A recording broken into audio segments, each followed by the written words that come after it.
సంఘటనలో నేను కూడా ఉన్నాను. వాస్తవంగా వాళ్ళు వచ్చినప్పుడు ఇదంతా డిస్టర్బెన్స్ ఇదని చెప్పేసి వాళ్ళని బయటకు పొమ్మన్నది వాస్తవము. వాళ్ళు వెళ్ళిపోయిన తర్వాత అక్కడ కూర్చొని వాళ్ళు ఏమన్నారంటే ఒక గంట తర్వాత మాకు అకౌంట్స్ లెక్కలు ఇవ్వమండి అని చెప్పేసి ఒక పోలీస్ కానిస్టేబుల్ ద్వారా మనకు విషయం వేదిక మీదకి వచ్చింది. వచ్చినప్పుడు అధ్యక్షులు ఏం చేశారంటే, సార్ మీరు వెళ్ళండి అని చెప్పేసి నాకు ఆ పేపర్లు ఏదైతే మనం సభ్యులకు ఇచ్చినామో ఆ పేపర్లను పట్టుకొని వెళ్ళండి అయితే నేను పట్టుకొని కిందికి వెళ్ళిన తర్వాత ఏంటి మీ ప్రాబ్లం ఏంటిది, ఎందుకు మరి ఇలా చేస్తున్నారు, మీరు ఏదన్నా మాట్లాడాలనుకుంటే కొందరు 4-5 వచ్చేసి మాట్లాడితే బాగుండేది, ఈ 100 మందిని తీసుకొని చేస్తే సమస్య ఏమైనా పరిష్కారం అవుతుందా, ఇది సమస్య పరిష్కారం అయ్యే విధంగా రాలేదు, ఇది కాదు అని చెప్పేసి అక్కడ వేదిక మీద మాట్లాడమైంది. నాతో పాటు మన మిత్రులు సిరిసిల్ల అధ్యక్షులు శ్రీనివాస్ గారు వచ్చారు, అలాగే జగిత్యాల రాకేష్ గారు కూడా వచ్చారు, మన మిత్రులు కొంతమంది వచ్చారు. ఇలా మేము వెళ్ళి మాట్లాడిన తర్వాత వాళ్ళు ఏమన్నారంటే సరే అధ్యక్షుడిని రమ్మని చెప్పేసి అనేది వాళ్ళ మాట్లాడినారు. అధ్యక్షులు అనేది వేదిక మీద ఉన్నారు, కార్యక్రమం నడుస్తుంది కాబట్టి అధ్యక్షులు రాలేరు, నన్ను పంపించారు. మీ ప్రాబ్లం ఏంది, ఎందుకు కష్టం మీకేం అని అంటే వాళ్ళు సరే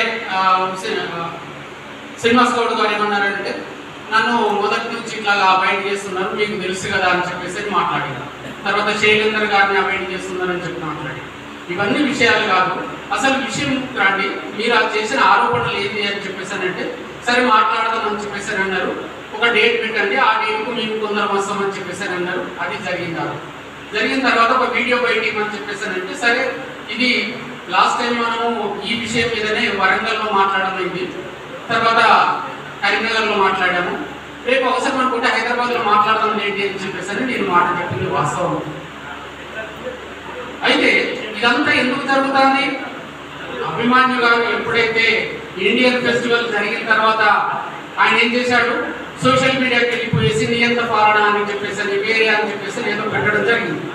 దాని మీద మనం ఏం చేసామనంటే నేనే మాట్లాడినాను వెంకరెడ్డి గారితో హుసేన్ గారితో మాట్లాడి, సార్ మరి ఇలా వేదిక మీద మాట్లాడకుండా సోషల్ మీడియాలో మాట్లాడితే సమస్య పెరుగుతుంది, ఇది కూర్చొని మాట్లాడదాం అంటే అభిమాన్యం గారికి చెప్పడం అయింది, వారు వచ్చి మేమందరం కూర్చొని మాట్లాడడం ఒకసారి అయింది, రెండవసారి దాని పర్యవసనం తర్వాత మళ్ళీ సోషల్ మీడియాకి వెళ్ళినప్పుడే వరంగల్లో మీటింగ్, తర్వాత కరీంనగర్లో మీటింగ్, తర్వాత ఈరోజు మీటింగ్, ఇవన్నీ జరుగుతున్న క్రమంలోనే మరి 5వ తారీఖు నాడు 4వ తారీఖు నాడు వెంకరెడ్డి గారు మరి రవి గారు హుసేన్ గారు చెప్పారు, సార్ మీరు మాట్లాడేది కదా ఒకసారి వాళ్ళతో మాట్లాడండి, 11వ తారీఖు నాడు కరీంనగర్లో మీటింగ్ జరుగుతుంది మీరు రండి అని చెప్పేసి మాట్లాడమన్నారు. నేను ఆ విధంగానే వారితో ఫోన్లో మాట్లాడడం జరిగింది. అంటే వాస్తవం ఏంటంటే మీరు చెప్పారు కానీ నేను ఆ రోజు కానీ తెల్లారి కానీ మాట్లాడలేకపోయినా, రెండవ రోజు 5వ తారీఖు నాడు అభిమాన్యు గారే డైరెక్ట్ ఫోన్ చేశాడు. ఫోన్ చేసేసి మరి మీరు ఏమనుకుంటున్నారు, 11వ తారీఖు మీటింగ్ అన్నారు కదా, మరి ఏం చేస్తాను, ఎప్పుడు పెడుతున్నారు, నాకేమో చెన్నైలో మీటింగ్ ఉంది, మరి నేను దానికి పోనా, మమ్మల్ని పిలుస్తున్నారా అని చెప్పేసానంటే నేనే మాట్లాడాలనుకున్నా, కాకపోతే మీరు కాల్ చేశారు, ఇది రైట్. మరి వాస్తవంగా ఏంటి అని అంటే ఆ రోజు మీ దగ్గర మాట్లాడినప్పుడు హైదరాబాద్ అని అన్నాను నేను, కానీ పైకి వెళ్ళిన తర్వాత కూర్చున్నప్పుడు మెజార్టీ సభ్యులు అక్కడ ఉన్న వాళ్ళందరూ కూడా కరీంనగర్లోనే మీటింగ్ పెట్టాలని చెప్పేసి మాట్లాడడం జరిగింది. మరి ఆ కరీంనగర్లో మీటింగ్ పెట్టాలని చెప్పేసి అధ్యక్షులు వారు నిర్ణయించి మరి మీకు తెలుపమని చెప్పేసి నాకు చెప్పిండు, అందుకే మీకు చెప్తున్నా అని చెప్పేసి చెప్పడం జరిగింది. 11వ తారీఖు నాడు కరీంనగర్లో మీటింగ్ మీరు రాండి అని చెప్పేసి అన్న తర్వాత అతను ఇక నాకు ఇలా జరిగింది, అలా చేసిండ్రు, మెంబర్షిప్ ఇవ్వలేదు, నేను ఇంత కష్టపడినాను, నా గురించి మీకేం అది లేదా అని చెప్పేసి మాట్లాడితే చూడు అభిమాన్యం, ఏదైనా విషయాలు జరిగినప్పుడు కొన్ని స్పర్ధలు రావచ్చు, దాన్ని మాట్లాడుకోవడానికి ఒక వేదికను ఏర్పాటు చేద్దామని మేము కరీంనగర్లో మీటింగ్ పెట్టాము. వీళ్ళందరినీ ఒకసారి ఆలోచించి ఎలా చేద్దాము, ఎలా ముందుకు పోదాము, వాళ్ళు ఇలా చేస్తున్నారనే దాని మీదనే మీటింగ్ పెడితే మీరు 100 మందిని తీసుకొని వచ్చేసి చేస్తే అది సమావేశంలో చర్చకు వస్తుందా, రాదు కదా. ఒక 10 మంది మీరు రండి, 10 మంది మేము కూర్చుంటాము మాట్లాడదాం అని చెప్పేసి అధ్యక్షుడు చెప్పారు. మరి ఆ విధంగా మీరు రండి, ఆ రోజు మీరే అన్నారు పిఎస్సీలో ఉండాలి అని చెప్పేసి, నేను పిఎస్సీలో ముందటనే మాట్లాడతానని చెప్పేసి అన్నారు. కాబట్టి ఆ రోజు ఏర్పాటు చేసిన మీరు రాని అంటే లేదు లేదు నేను రాను హైదరాబాద్కి, సారీ కరీంనగర్కి రాను, హైదరాబాద్లో నేను మీటింగ్ పెట్టండి అని చెప్పేసి అభిమన్యు చెప్పడం జరిగింది. ఎందుకు అనుకుంటున్నావు అని అంటే రైట్, నేను కరీంనగర్లో వస్తే నాకు న్యాయం జరగకపోవచ్చు, న్యాయం జరగదు కాబట్టి కరీంనగర్కి రాను, హైదరాబాద్లో పెట్టండి. మరి అక్కడైనా కూడా ఇదే జరుగుతుంది కదా, కరీంనగర్లో అదే జరుగుతుంది.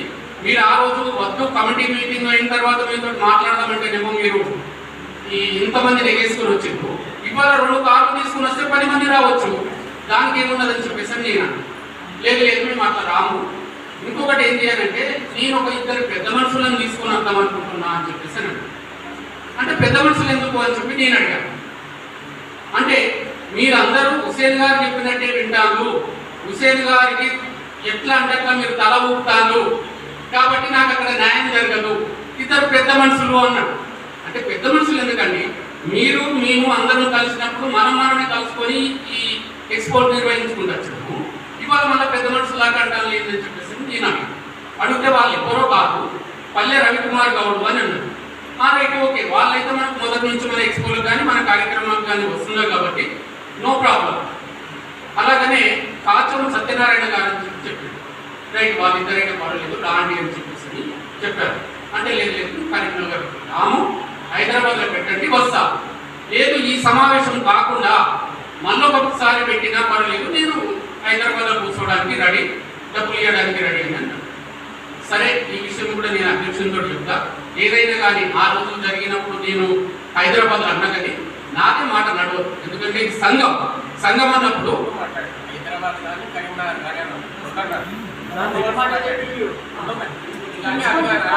వీడియో పెట్టి మళ్ళీ చూడలేదు. ఏం చేశారంటే కరీంనగర్ కానీ అందరికీ కట్ చేశారు, హైదరాబాద్